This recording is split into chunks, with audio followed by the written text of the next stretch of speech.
Oxford from the inside. The good, the bad, but always the truth.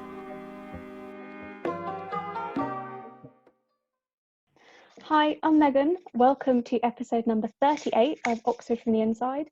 The good, the bad, but always the truth. Today I'm joined by Grace. Would you like to introduce yourself?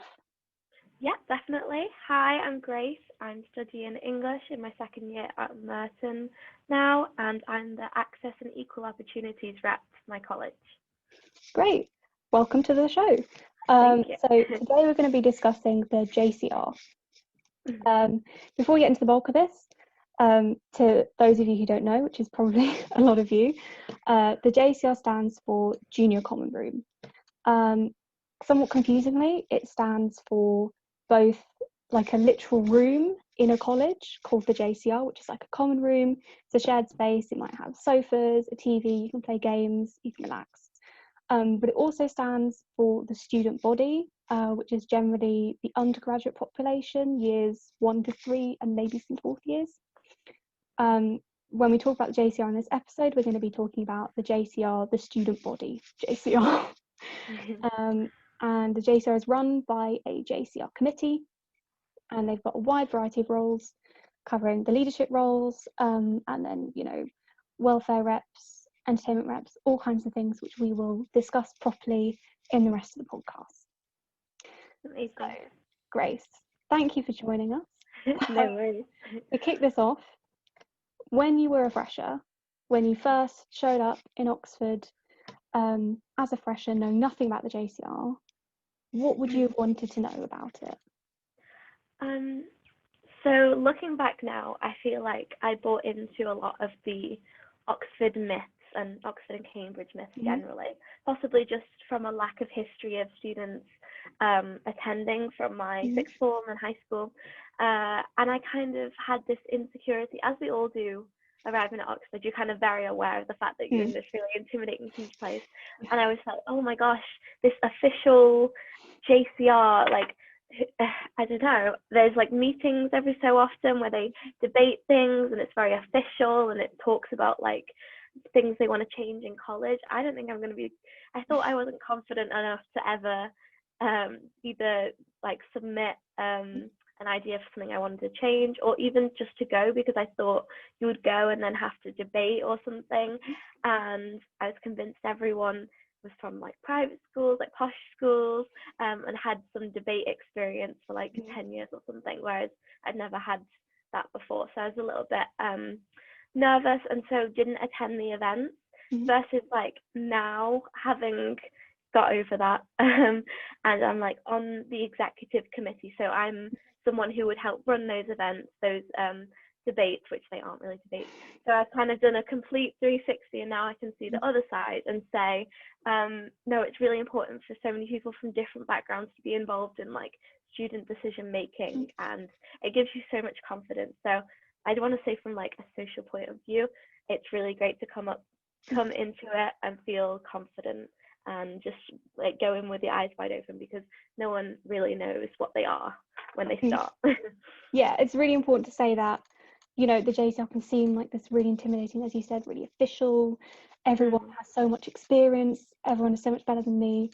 But, I'm sure it's the same at Merton, but at Trinity, there are so many roles that are really, really, they can be low commitment, they can be really high commitment. Everyone's really, really friendly, so welcoming. And you really don't need to feel like you have to have experience, because the point is that you can give it a go and kind of build your confidence and become more confident as a person. So yeah, don't be put off, definitely. And so speaking a little bit more generally, what is the point of the JCR? It's kind of a weird Oxford thing. Other universities don't seem to have it, so why? Well, I think it is definitely an asset to the Oxford system that we have this.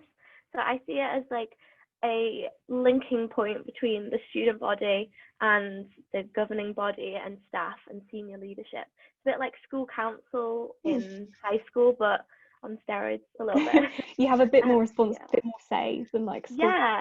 Yeah, which is really cool. It's great to see that what you like, if you get a leadership position in the executive committee of the JCR, then you can make really noticeable changes, and it's really cool. And you don't just have to be on the committee, you can just be someone who goes to the meetings, which are every other week at my college. Do you know how often is it at Trinity? It can vary. It is generally every other week, sometimes every week, like depending, but yeah. So yeah, very chill events. Like we have dominoes at hours, and it's usually like an hour and a half, maybe 2 hours. But people, like, it's not very intense. It's run by the JCR president, which is a student elected fellow peer who just decided that they wanted to go for a role where they represent, where they're like the head girl or head boy of the college. So yeah, so they're like leader, and people can put forward questions they have about what's going on at the moment, things they want to change, maybe donations they want the college to make, and then that will then be liaised with upper staff. Do you think that's a similar situation? It sounds, at Trinity, you can also, I don't know if this is the case at your college, but every meeting you can submit what we call a motion, which either that's a question, as you said, or it's something you think should be changed or something you think should be brought up with college. So it might be a motion. There was a motion that a few years ago that all the rooms should have recycling bins in them.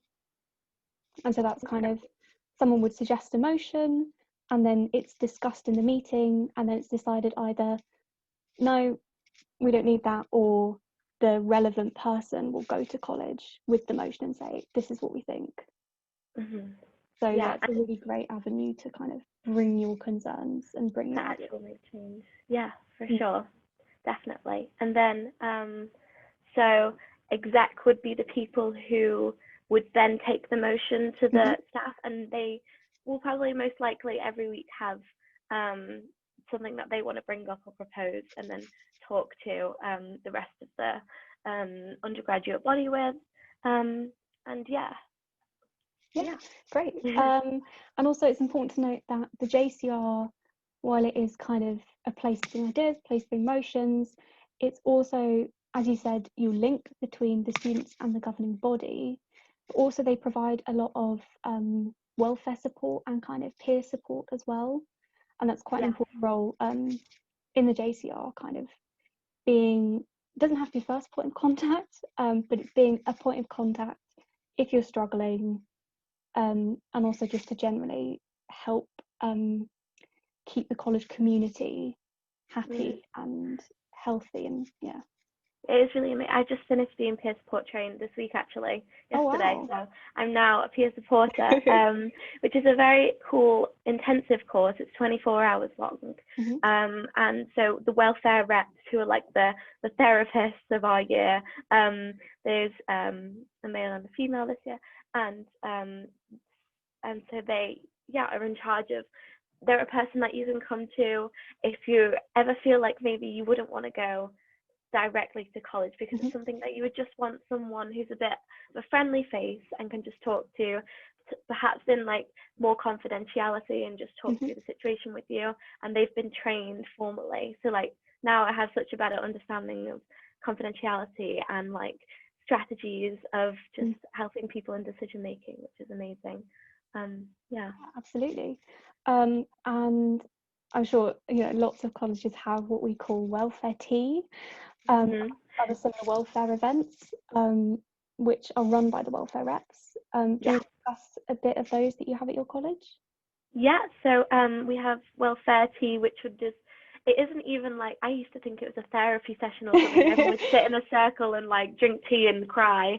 In reality, it's not the case. It's literally just loads and loads of free food, and college have a crazy budget because turns out Oxford has a little bit of money. So they can spend it on food for its lovely students. And there's just like a huge buffet, and people just have an opportunity to go and chat and maybe speak to people that you wouldn't see usually on a Sunday afternoon when you've got an essay. And I know during Corona, like the welfare reps are trying really hard to emulate that within household and rules and everything. So like they're making, actually they have had the idea, depending on situations of like creating little bundles of food to be taken away and shared within a household, or That's a really things sweet like that. idea.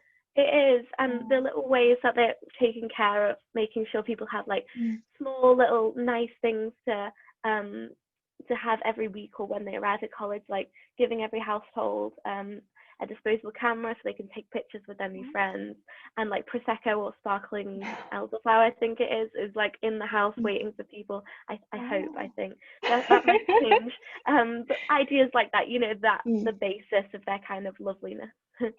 Yeah, welfare reps are like some of the loveliest people on the planet. And I don't know if your college have done this, but sort of in the past few years that I've been there, the welfare reps tend to organise a couple of welfare events.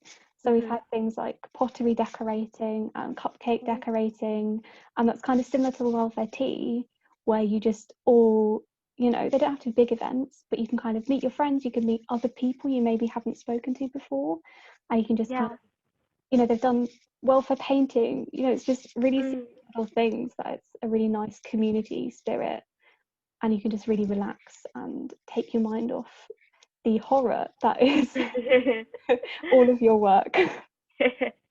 Yeah, definitely. I think it is a credit to the Oxford system, the welfare reps, and how amazingly they're trained and like the way it works.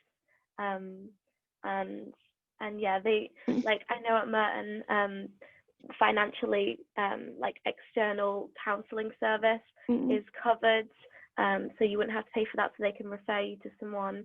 And they can't give you a referral in like an official way because they're just a peer, but they're a good go-between. Yeah, definitely.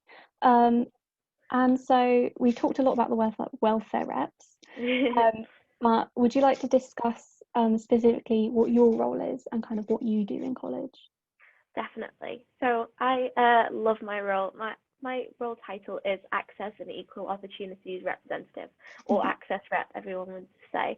So that covers student outreach and also like diversity and equality within the student body. So I guess one of the things that is most visible is running social media for the college on official pages. So I have Merton JCR Access page where I create content such as advice for the entrance exam, or talking about Oxford terms, or like key terms, not like time terms, and things like that, and just answering any questions frequently, or offering to read through people's personal statements, especially if they're from a background maybe where they don't have a system in place in their school where that is the case. So outreach is also like usually getting schools to come in and giving them talks, or going on guided tours and answering questions like that. But we'll have to adapt to it this term in a different way.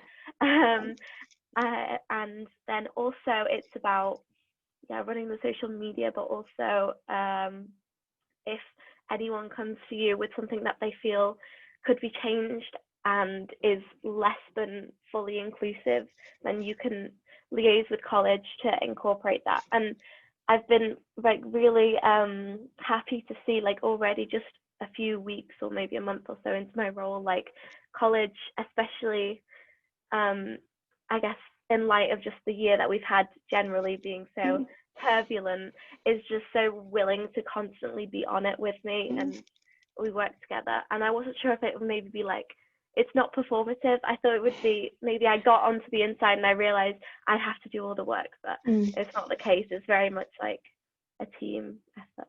Yes, generally colleges are quite happy to work with student representatives because they know how important it is that people feel included and feel valued. Yeah, definitely. So at Trinity we have separate reps for things like, so we have like the equality reps, and that covers everything from we have a women's rep, we have an LGBTQ plus rep, we have a disabilities rep, and they are individual roles, but I guess is that kind of similar to what you would be doing, but you kind of have the umbrella? So yeah, I'm like not the figurehead, but technically like I would be like on the executive committee, which is like a bit more of a workload, like sort of the main pillars of like academics representative, things like that, like entertainment reps or ENTS reps as they're called at Oxford. And yeah, so then I would have like a subcommittee, which is very similar to all the different titles that you named. Social backgrounds rep, disability, LGBTQ, international rep, etc. BAME rep, yeah. And then we can work together and get multiple perspectives. So people running for those roles have their own experiences and ideas and understandings that are different from my own. So if it was me like standing as representative of equality and like I'm some omniscient, omnipotent person, but no, like we're an amazing like team, which is great. Yeah, and so I guess partially sometimes those equalities reps might organise specific events or specific specific information pieces. I think sometimes the Trinity LGBTQ plus rep might organise something for Pride Month, and they might also organise particular socials. Is that something that you'd also do, or your subcommittee would do? Yeah, definitely. So we're kind of looking into the events for the term ahead. We had a couple of meetings today, and it's things like in Freshers Week, for example, there's like an LGBTQ plus social and also anti-racism workshops and diversity workshops. But this year we've kind of updated it to be more like in the title, anti-racism, because that's something in particular need to focus on. And yeah, within the term ahead, for example, with the international rep and the BAME rep, having like a formal or some kind of evening event of tasting foods from all different cultures and encouraging maybe potentially people to come in like traditional cultural dress and things like that is an idea floating around. And our LGBTQ plus rep has a lot of ideas as well for this term. We've recently worked together to organise pronoun pins, which look like this, saying her. Yeah, so they're reusable, sustainable, and very cute. So the Freshers Week helpers all have their little pronoun pins to help normalise and a very inclusive process. Hi, I'm Grace, she, her, etc. Which I should have done at the start. There you go. Yeah, it's a really great idea, and that's the kind of thing that you can get with having these JCR committees. You have individual people with really great ideas, and as a committee you can actually get together and make it happen. Definitely. And as you said, there are so many different roles available. Yours is kind of, because you're on the executive committee, yours is a bit more responsibility, a bit more workload. But if you don't, if you have a stressful degree, or if you're just trying to dip your toe in the waters, there are so many other smaller roles that don't have quite so much workload associated. So shall we discuss a little bit more of those roles? So you've briefly touched on the equality reps. We've obviously talked a lot about welfare reps. But do you want to discuss a bit what the entertainment reps might do? Yeah, definitely. That's a very fun role. I mean, potentially not trying to organise the socially distanced Freshers Week. It sounds less fun. But yeah, so usually they're in charge of bots. So I don't know what we jokingly call them, like school discos with alcohol every 2 weeks, which is very fun. So they would like order the alcohol using the college budget, organise pre-bop, any like formal black tie events, dances and things. And during Freshers Week, they're liaising. I think they have ideas like bingo, and they were trying to do some kind of bar crawl through the quads, through the different areas of college, but then that might not work out. So kind of that sort of thing, just constantly adapting, always got to adapt. Yeah, definitely. And so the just to clarify, the BOPS, it stands for Big Organised Party. And it's a college event. Generally, sometimes you can invite people from outside of college, but it's a college event, and it's like, as you said, school disco with alcohol. There's a lot of dancing, a lot of fun. Sometimes there are costumes, like it might be themed, stuff like that. Yeah. But they're a really fun time. They are. Free alcohol at our free Oh, box, wow. which is messy but fun. We get a free drink token, so the first drink is Okay. free, and then, but yeah, obviously that varies a lot per college. And also just the entertainment reps, it's not always massive events. Obviously it's generally quite a big role, but it doesn't have to be big events. Sometimes like our ents reps have organised just like really casual quiz nights, you know, games nights, movie nights, and occasionally an open mic night, which they do with the music society. So it's not just the big events, it can also be very chilled social events as well. Yeah. So would you like to discuss a little bit the kind of the leadership roles? So you've discussed the president briefly, but what other roles are there? So there is president and then vice president, who seem to have the biggest workload. So yeah, our vice president is usually someone who likes spreadsheets and likes organizing and typing. So after every OGM, so the meetings every so often, every 2 weeks, like I said before, where motions are brought up and things are discussed about what they need to change, they kind of facilitate that in a bit of an organizational way, typing up notes, the minutes and everything, and making a summary afterwards. They're in charge at our college of like accommodation, like the room ballot, organizing that. Yeah, that kind of more official, not the social side of things, more like yeah, I don't know what the word I'm looking for. Like the paperwork and things like that. The work, basically. And then who else is on? So we have the president and the vice president, the 2 welfare reps, the access rep. We have our treasurer, who would be the person in charge of organising. So like when I bought the pronoun pins, the money was then transferred to me via the treasurer. So the money came from the JCR budget, which is really useful to have. And then we also have, I don't want to leave anyone out because a lot of these guys are my friends. The academic affairs officer is the last one. So that would be if your tutor's being a little bit harsh and annoying, they can be a person that you come to. If your essay hasn't been returned to you, like an exam, if you're kind of nervous about the academic side, he is peer support trained. So that's really great. Yeah, organising library stuff. Yeah, a very Merton role, because we have the reputation, a false reputation, but that we're the like where fun goes to die, which is completely fake. It's just one of those things that hasn't disappeared. But yeah, stereotypes are hard to kick. They are, because people make jokes about it like I did, and then it just perpetuates it. So exactly. So yeah, Trinity is quite similar, but we also have, I guess, rather than vice president, we call it secretary. Right. And they type up minutes after all the meetings. They send out a lot of emails. They sort out a lot of admin. It's quite a big job. But yeah, that's also in our leadership committee.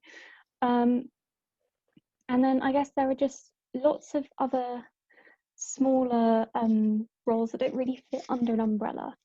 So just as an example, at Trinity we have the communications rep, and they run the JCR Instagram page, and they also, you know, kind of run a lot of the communications within college. You know, they might make posters, they might put out the information, they might make videos, that kind of thing. Then there's also, just again off the top of my head, there's a charities rep, and they organise the college donation. You sort of mentioned it earlier. You can put a motion forward to donate money to a charity, and the charity rep would be in charge of organising that, as well as just advertising charitable events and things like that.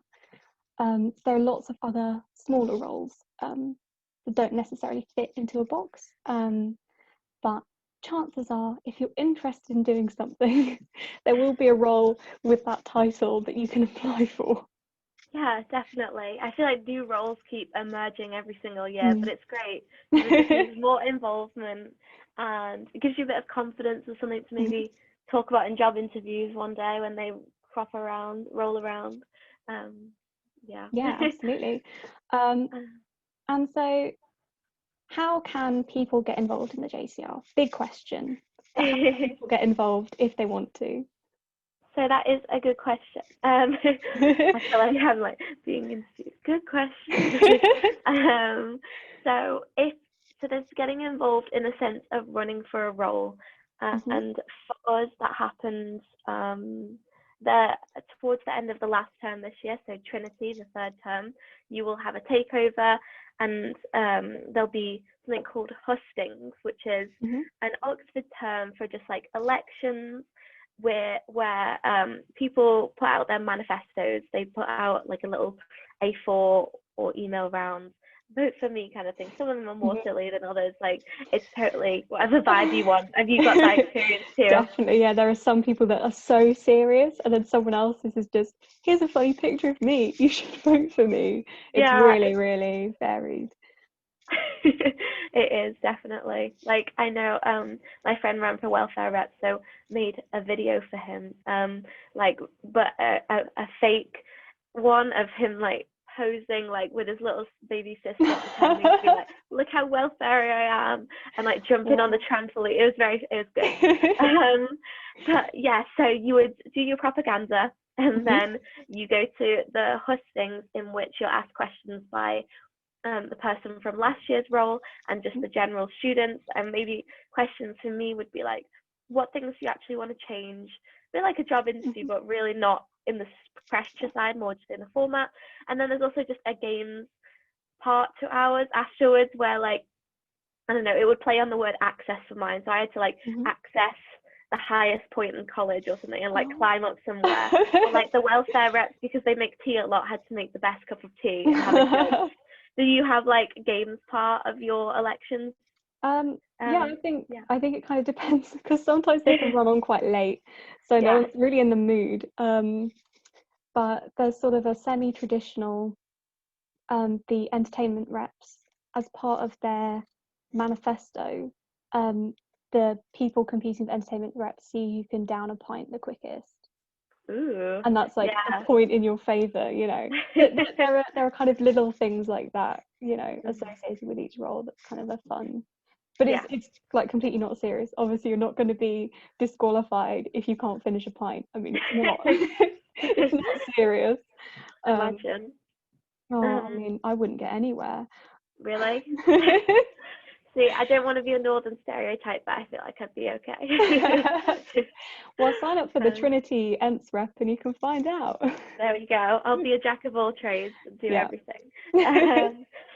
So yeah, hustings are quite fun events, and then afterwards there'll be a vote secretly, whatever form that takes with your college, whether it's just online or putting it in the ballot or whatever. And then the takeover, the handover, kind of happens over the summer, where you might have a Zoom call with your last year's rep. I got given like all the login details for the access, started making content, learning how to use all the devices and stuff. And then you've got the job. Whereas when you want to take part in just the JCR in general, I mean, there's no deadline to it. So like I said, I was really nervous at first and didn't really start going to meetings until like 7th week maybe. And then you can just go and attend and literally just eat pizza and walk out after half an hour if you want. It's very relaxed, but it is really interesting to just see what's going on. Like, just make your voice heard by asking a question if you think something isn't very clear, if you want to change the wording of the like statement that they're going to give to college, if you have your own personal ideas. So it is as much as you want to make of it, which I think is really good. Yeah, definitely. And you know, a lot of JCRs obviously can go to their meetings and they're open to everyone, but they might also some JCRs send out surveys about, you know, the quality of the food, whether you're happy about this thing, whether you're happy about that. and they might have a focus group, things like that. So there are constantly ways that you can get involved, no matter how small. Yeah, definitely. That's really good, the surveys and everything. Just like actively involving people's opinions, I think is one of the great things about the Oxford like collegiate system and things like that. I know it sounds like I've been like sponsored by Oxford, but I don't know. I really do have quite a positive experience of being in the JCR, which is good for this podcast. If I was just slating that would be very awkward for you. Yeah, I think you know, the JCR can be really intimidating, but it is a really lovely thing to get involved in. And I guess for you, it must be really rewarding to kind of see the changes that you're making. Yeah, it is definitely the idea that, because before I came to Oxford, I did have a bit of a chip on my shoulder because I believed all the stereotypes and the obviously undeniable like history of elitism and everything like that. But then I thought about then I learned more about the JCR and the student body, like how they're able to represent themselves and make changes. And like, even though, you know, maybe like theoretically I might be frustrated with the fact that like women have only been at Merton for 40 years, like in 1980, but then I can also turn it into something productive and help take part in like the celebration of women 40 years at Merton that we're having this year, and take part in our 1980 society, which is like the feminist society. So you can turn that into positive changes that is really satisfying, like you said, which is a really good point to bring up. So yeah, that's really great to hear. You know, it can be quite easy to, you know, be really put off by the stereotypes, but to come back and go, no, I'm going to make this something good is it's really, really great. Hopefully that would be everyone's Oxford experience. That's kind of the goal, right? It's to make sure that everyone feels like they can have an input, and that's what the JCR is generally trying to do. Ideally, it's a good summary. So hopefully that is everything about the JCR. Is there anything in particular that you'd like to bring up that I haven't asked about? No, I feel like that was a nice positive note to end on, to kind of, because I started it off with my initial concerns and then we ended it with both of our like positive aspects, so it was a nice, satisfying lovely ending. Okay, so that's all we have time for today. Thank you again, Grace, for joining us at Oxford from the Inside. We really appreciate it, and you shared some very interesting viewpoints. And thank you to everyone for listening or watching this on YouTube. Remember to follow us on Instagram, which is at Oxford from the Inside, and check out our Facebook page and just about every other form of social media. We're on there, so find us. Thank you again, stay well, and see you next time. Bye-bye. Thank you. Bye.